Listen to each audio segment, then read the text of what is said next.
প্ৰবন্ধৰ শিৰোনামা ঝুমুৰ নৃত্য, লেখক ভনিতা বৰুৱা, ষষ্ঠ ষান্মাসিক। ঝুমুৰ নৃত্য হৈছে অসমৰ চাহ জনজাতিসকলৰ নৃত্য বিশেষ। ভাদ মাহৰ শুক্লা একাদশী তিথিত উদযাপিত চাহ জনজাতিসকলৰ কৰম পূজাৰ অংগৰূপে ঝুমুৰ নৃত্য প্ৰদৰ্শন কৰা হয়।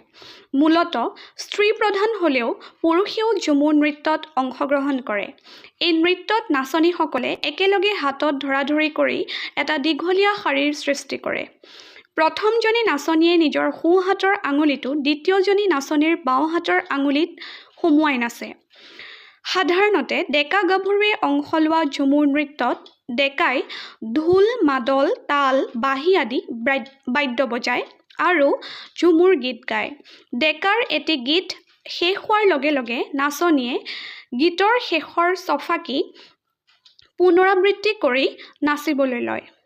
কৰম পূজাৰ দিনা সন্ধিয়াৰ পৰা ঝুমুৰ নৃত্য আৰম্ভ হয় আৰু বিভিন্ন সুৰ, তাল, লয়েৰে নিশা চলি থাকে। বিহু নাচৰ দৰে ঝুমুৰ নৃত্যতো যৌন আবেদন পৰিলক্ষিত হয়। ধন্যবাদ।